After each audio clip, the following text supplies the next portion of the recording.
Words are cheap.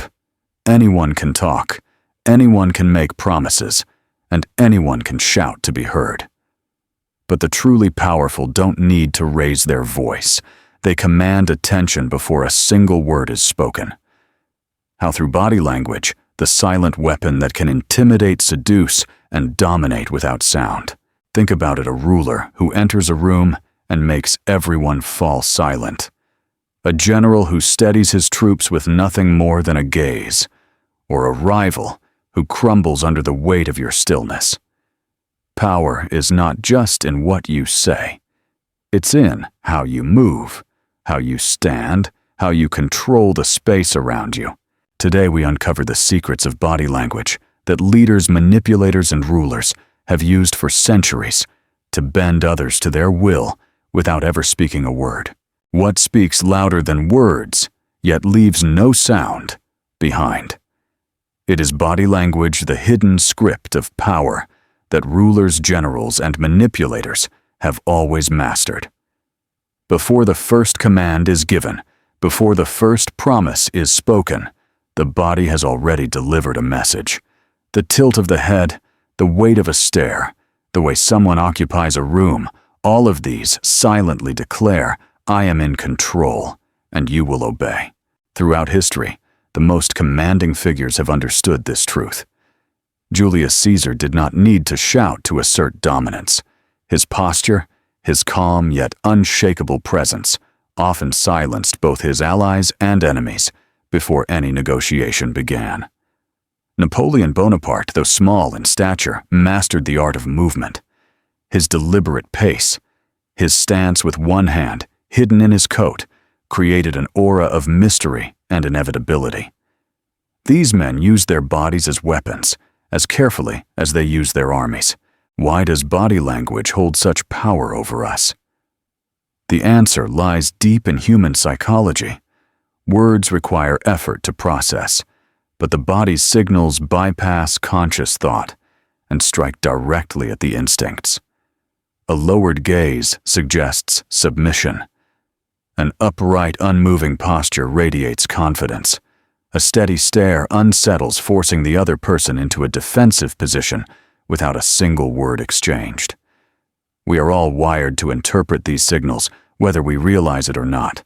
Think about moments in your own life. Have you ever walked into a room and instantly sensed who was the leader even if they said nothing? That is the unspoken hierarchy of body language at work. Power projects itself before words catch up. People decide in the first seconds whether to respect you, fear you, or ignore you, and almost all of that judgment is based on your physical presence. Machiavelli himself hinted at this when he wrote about appearances. He understood that rulers must project strength, not merely through their actions, but through the aura they create. And aura is nothing more than controlled body language, how you look at others, how you move in their presence, how you reveal or conceal your emotions. In the eyes of the masses, confidence becomes competence, and stillness becomes authority. But here's the darker truth: body language can be manipulated. A weak man can learn to stand like a king. A liar can train his face to mask fear. A manipulator can use silence and posture as tools to disarm his victim. What makes body language dangerous is not that it is natural, it's that it can be weaponized. If words are the sword, body language is the dagger hidden beneath the cloak. Silent, unseen, and often far deadlier. So ask yourself this: when you walk into a room, are you speaking power without words, or are you unknowingly broadcasting weakness? Remember, others are always reading you whether you intend it or not. In every negotiation, every conflict, every moment of influence, your body is already shouting your truth before you open your mouth. And this is only the beginning. Because once you understand that body language governs the battlefield of perception, you must master its individual weapons. In the next section, we will uncover the foundation of authority itself, the posture. The way you stand, sit, and move is the architecture of your power. Without it, your words collapse. With it, you dominate before the first word leaves your lips. Power has an architecture, and that architecture is built first through posture. Long before your words are judged, your body has already revealed whether you deserve to be listened to or dismissed. The way you stand, the way you hold your shoulders, even the way you walk into a room is a silent announcement of your rank. Think about the contrast between someone who slouches into a chair, avoiding eye contact, fidgeting with their hands, and someone who enters slowly, shoulders back, chin level, and sits as if the space already belongs to them. Without saying anything, one has declared weakness, and the other has declared ownership. Which one do you instinctively respect? Which one would you follow into a battle, a negotiation, or even a simple conversation? History offers us countless examples. Consider Alexander the Great. Accounts describe his calm, upright stance, his controlled movements, his ability to stand motionless while others grew restless. He projected the image of someone who was not only in command of others, but also in absolute command of himself. Contrast this with lesser generals whose nervous gestures betrayed their insecurity, and you begin to see why men followed Alexander into impossible odds. Posture works because it sends a primal signal. In the animal kingdom, dominance is displayed not through chatter, but through how much space a creature claims. A lion stretches across the ground with ease. A submissive animal curls itself into a smaller frame. Humans are no different. When you expand your frame, spreading your stance, straightening your back, planting your feet firmly, you are unconsciously telling others, I am stable. I am confident. I will not move for you. And people feel it instantly. But here lies the subtle Machiavellian twist. Posture is not just natural, it can be weaponized. A skilled manipulator learns when to expand, when to contract, when to lean forward to create pressure, and when to lean back to force others into chasing the conversation. A ruler can silence opposition simply by standing still while everyone else grows frantic. A negotiator can claim psychological territory by leaning back in his chair, hands relaxed, signaling that he will not be rushed. These are not random gestures. They are deliberate strategies. Modern psychology confirms what ancient leaders already knew. Studies reveal that people who adopt power, poses standing tall, spreading arms or legs opening the chest, experience not only an increase in others' perception of their authority, but also a physiological shift within themselves. Testosterone rises, cortisol lowers, and confidence is amplified. In other words, posture does not only convince others, it convinces you. So the question is, what is your posture saying right now? Are your shoulders slumped from habit, telling the world that you can be ignored? Or are you standing as though you own the ground beneath you? Imagine the difference in an interview, a negotiation, or even a confrontation. Two men may speak the same words, but the one whose posture radiates authority will always win the invisible war before the visible one begins. And here is the true lesson.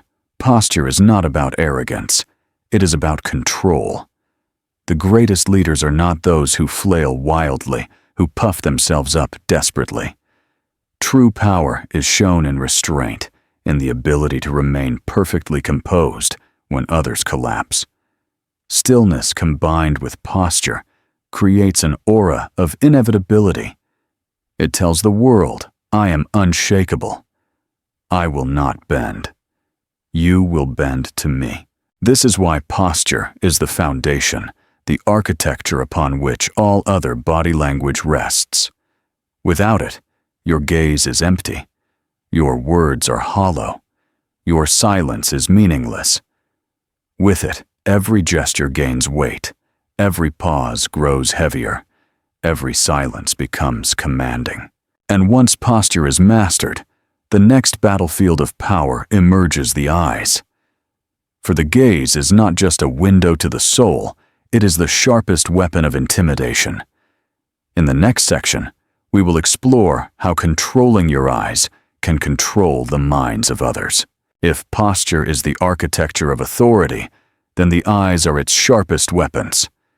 A single glance can unsettle armies, silence a crowd, or make an adversary shrink without a word being spoken. Throughout history, those who understood how to wield their gaze mastered the art of silent domination. Why are the eyes so powerful? Because humans are programmed to seek them. From birth, we lock onto the gaze of others to detect intentioned threat or approval. Eye contact is primal. It cuts deeper than speech, bypassing logic and striking directly into instinct. A long, steady gaze communicates control, while a shifting, restless one signals weakness.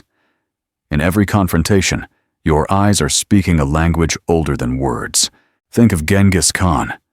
Chronicles describe his piercing stare, a gaze so cold that it is said men avoided his eyes out of fear of being judged unworthy. Or consider Adolf Hitler, who, despite his madness, was described by contemporaries as having an unnerving intensity in his eyes, able to hold crowds spellbound. Even in modern times, political leaders and CEOs train themselves to control the weight of their gaze, knowing that looking too long can crush resistance, while looking away too quickly can destroy authority. But the eyes are not only tools of dominance, they are also mirrors of weakness. Rapid, blinking, darting glances, or an inability to hold someone's stare, all reveal insecurity. Imagine a negotiation. One man calmly maintains his gaze, while the other looks down, away, anywhere but into his opponent's eyes. Before numbers are discussed, before words are exchanged, the battle is already lost. The submissive eyes have confessed defeat. Machiavelli would have appreciated this weapon deeply. He understood that appearances govern perception, and nothing shapes appearances more than the eyes. A ruler who gazes steadily upon his subjects seems immortal, unbreakable. A rival who looks away seems fragile, undeserving. The masses rarely analyze why they feel compelled to follow one leader and ignore another. It is often the eyes, invisible, yet commanding, that decide the outcome. Yet the true Machiavellian knows that the gaze is not a blunt instrument. It is a scalpel. Too much eye contact can be as destructive as too little. A constant, unbroken stare can provoke hostility, suspicion, or even rebellion. The secret lies in precision, knowing when to pierce with your gaze, when to withdraw, when to let silence and stillness magnify the weight of your eyes. A master of this art does not simply look. He controls what the other feels when looked at. Consider the interrogator, who uses silence and a steady gaze to break down suspects without violence. Or the lawyer, who locks eyes with the jury just long enough to implant doubt, before looking away, forcing them to replay that moment again and again in their minds. These are not accidents, they are deliberate tactical uses of the gaze as a psychological weapon. Even in everyday life, the weapon of the eyes can be wielded. Walk into a meeting and observe who avoids your gaze. Lock eyes with someone across a negotiation table and watch them fidget. Hold your silence in a conflict while maintaining steady contact, and notice how the other person begins to justify themselves as if confessing to a crime. You did not speak, but your eyes commanded their words. But here is the darker secret: the eyes can also deceive. Just as posture can be trained, the gaze can be rehearsed. Manipulators learn to mask fear, to fake warmth, to project sincerity they do not possess. A liar may look you directly in the eye, not because he is honest, but because he knows you equate eye contact with truth. This makes the gaze a double-edged sword, the most powerful tool of intimidation, but also the most dangerous weapon of deception. So ask yourself, what do your eyes reveal? Do they betray your nerves, or do they project certainty? Do you scatter your focus, or do you strike with precision? The eyes are not passive windows. They are active weapons. In every moment of conflict, negotiation, or seduction, you are either wielding them or being pierced by them. And here lies the bridge to our next weapon. If the gaze dominates the mind, then the face betrays the soul. Even the most disciplined ruler cannot fully escape the truth, written in fleeting micro-expressions, the subtle leaks of emotion that can expose weakness, fear, or hidden intentions. In the next section, we will explore how those tiny betrayals can be your downfall, or how, if mastered, they can make you untouchable.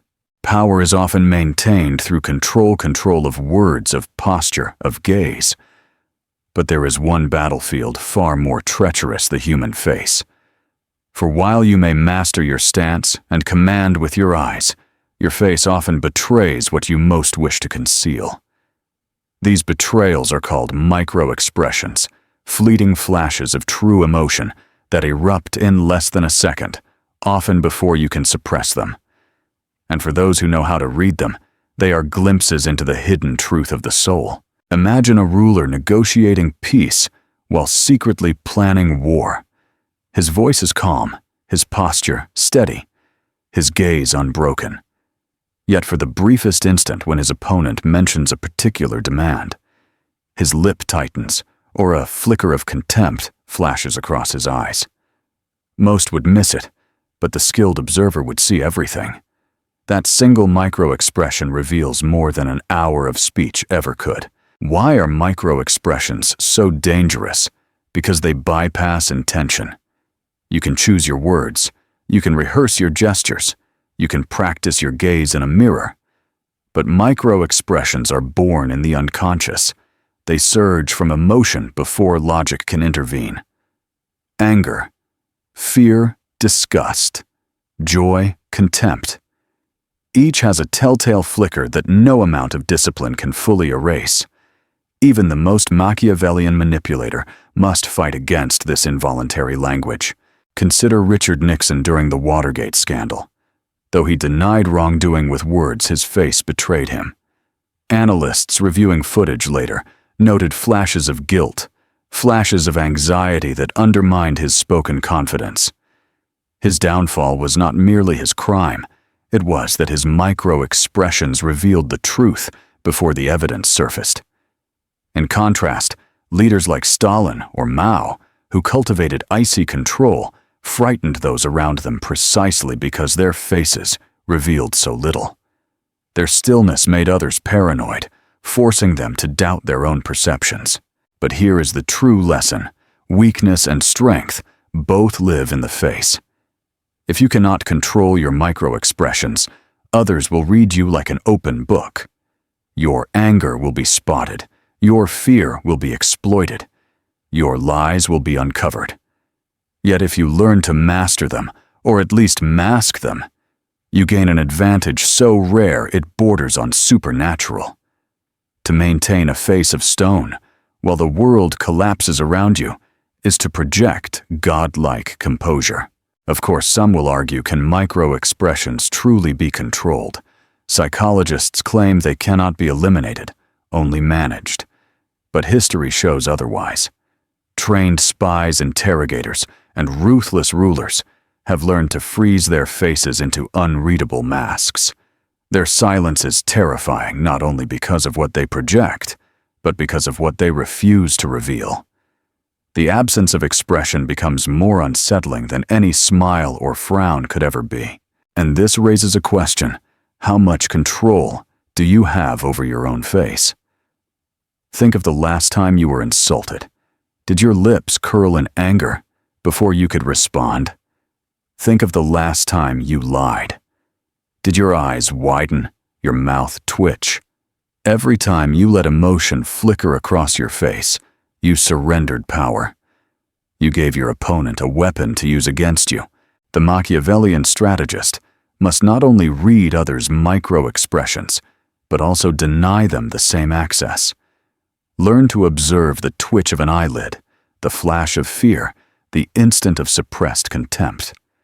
These signals tell you when your enemy is lying, when your ally is wavering, when your rival is vulnerable. At the same time, you must harden yourself against giving away these signals. To reveal nothing is to remain untouchable. Microexpressions remind us of a brutal truth. Power is not just about what you project. It is also about what you conceal. The world is filled with men who speak boldly, who stand tall, who hold steady gazes. But if their faces betray them, their empire of control collapses in an instant. Those who master their microexpressions stand apart. They appear inhuman, unreadable, terrifyingly stable. And it is precisely that mask of silence that makes others fear them most. Because once the face is mastered, you move beyond personal control into the realm of domination. You no longer just protect yourself, you begin to invade others. And that battlefield is not the face, but the body's territory, touch space, and physical presence. In the next section, we will explore how rulers and manipulators use proximity contact and territorial control to assert dominance without speaking a single word. Power is not only seen in posture or the eyes, it is felt in the invisible boundaries of touch and space. Every human carries an unspoken sense of territory, a psychological perimeter that defines safety, control, and dominance. The powerful know how to invade, defend, and manipulate this space to their advantage. Think of the handshake. To most, it seems like a polite greeting. But beneath the surface, it is a subtle battle for dominance. The firm grip that lingers too long, the hand that twists subtly to be on top, the step forward that forces the other to step back. These are not accidents. They are assertions of control. Even in something as ordinary as a handshake, the question is asked silently. Who dominates whom? History is filled with leaders who understood this game.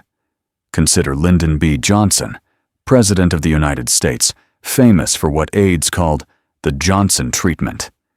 He would invade personal space during conversations towering over others, pressing close, making escape nearly impossible. His physical presence overwhelmed opponents, bending them to his will without a single threat spoken aloud. His words mattered less than his ability to suffocate the air with proximity. Space itself is a language. Those who control more space in a room project authority.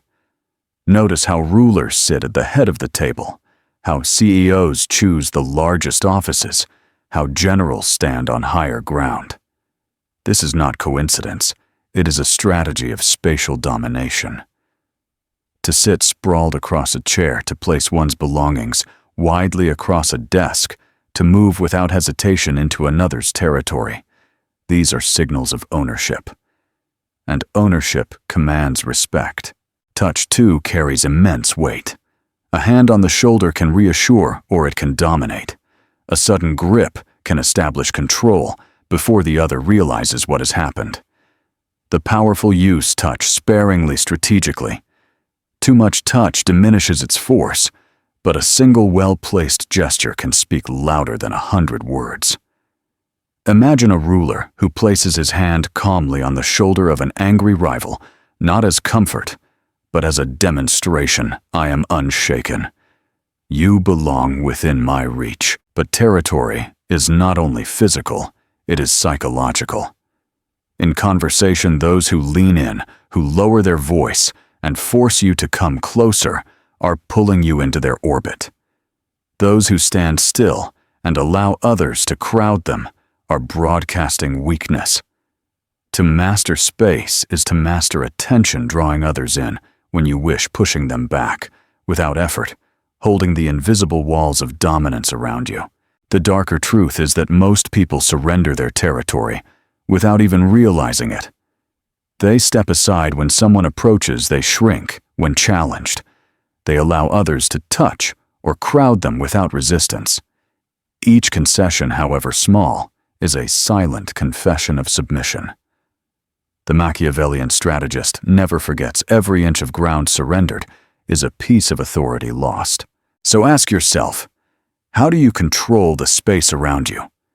Do you enter a room as though you own it, or as though you are begging for permission to exist within it? Do you allow others to press into your circle, or do you expand, forcing them to adjust to you? The answers reveal whether you command territory or whether you live as a guest in someone else's domain. And here lies the bridge to the final and most lethal weapon of body language, silence itself. For when posture, eyes, expressions, and territory combine with the absence of words, the result is a force more terrifying than speech could ever achieve. In the next section, we will uncover how silence married with body language creates the deadliest form of power. Words can persuade, but silence combined with body language can dominate. The most terrifying leaders in history were not those who shouted the loudest, but those who allowed silence to do the speaking for them. Silence, when paired with posture, gaze, and controlled movement, becomes not emptiness, but a weapon sharper than any blade. Why is silence so powerful? Because people fear it. Humans are conditioned to fill gaps in conversation, to explain themselves when the other remains quiet, to justify their position when faced with stillness. In negotiations, silence forces the other side to reveal more than they intend. In conflicts, it unsettles the opponent, making them question themselves. But silence alone is not enough. It is silence embodied. A still body, a steady gaze, a controlled expression together. They create an aura that words can never achieve. Consider the Roman general Scipio Africanus. Accounts describe him as a man of few words who could silence his troops with presence alone. His upright posture, his deliberate movements, and his calm stillness in moments of crisis inspired obedience more effectively than any speech. Or think of Vladimir Putin today, who has cultivated a reputation for measured silence. He lets his body language, unblinking eyes, rigid stillness create an atmosphere of intimidation. His silence is never emptiness. It is strategy. Silence combined with body language operates on 3 levels. First, it magnifies presence. Without words to distract, every gesture becomes heavier, every glance more piercing, every pause more unbearable. Second, it creates psychological pressure. Most people interpret silence as judgment, as disapproval, as superiority. They rush to fill it, exposing weakness, while the silent one grows stronger. Third, it builds mystery. A man who speaks constantly reveals his mind. A man who remains silent while commanding the room becomes unfathomable and therefore untouchable. But make no mistake, silence is not passive. It is active control. A manipulator does not stay quiet because he has nothing to say. He stays quiet because he knows silence forces others to move. Picture a negotiation. One side makes an offer, then waits. The other side fidgets, feels the tension, begins to talk, lowers their price, adds more concessions, all because the silence of the first has created unbearable pressure. The body that remains calm while the room grows restless is already the victor. There is also an element of fear. Silence paired with stillness is unnatural. People expect reactions, nods, murmurs, gestures, interruptions. When these do not come, they grow anxious. They begin to wonder, what is he thinking? What does he know? Why is he not speaking? The uncertainty is often more terrifying than open hostility. Silence creates a void, and into that void, others project their own fears. Now consider how this applies to leadership. A ruler who speaks sparingly makes his words more valuable. When his silence is filled with commanding body language, people hang on every gesture, waiting for the rare moment he chooses to speak. His silence becomes a throne, elevating him above the noise of the crowd. Contrast this with the weak leader, who babbles endlessly, whose body betrays insecurity. The more he speaks, the less he is believed. The more he explains, the less he is respected. Yet here lies the Machiavellian twist. Silence is most lethal when combined with timing. Too much silence, and it becomes detachment. Too little, and it loses its weight. The master of power knows when to speak a single word, and when to let his body speak instead. He knows that one raised eyebrow, one measured pause, one unbroken stare, can crush opposition more effectively than an entire speech. So ask yourself, do you control silence, or does silence control you? When you are quiet, do you project strength, or do you radiate insecurity? Do you use silence as a blade, or as a shield you hide behind? The answer will determine whether you wield the deadliest weapon of the powerful, or whether you fall victim to it. Because when body language and silence unite, you no longer merely communicate power, you embody it. And those who embody power do not need to demand respect. They receive it before they even speak. Power is never just in words, it is in presence. We have seen how posture forms the architecture of authority, how the eyes cut like blades, how microexpressions betray or conceal the truth, how space and touch define invisible territories, and how silence, when fused with body language, becomes the deadliest weapon of all. Together, these elements create a language older than speech, a weapon wielded by rulers, generals, and manipulators across history. Ask yourself, what is your body saying when your mouth is closed? Are you projecting strength or leaking weakness? In every interaction before your words are judged, your body has already spoken for you.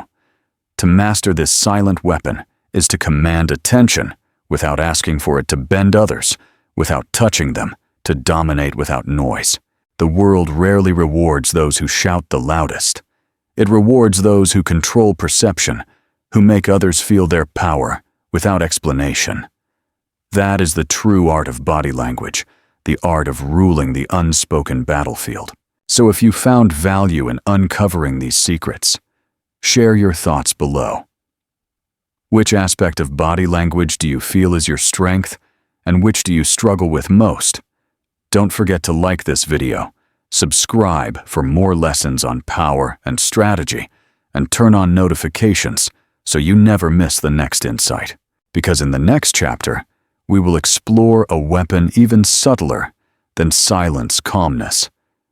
When mastered, calmness becomes the most terrifying force in the game of power. Stay tuned.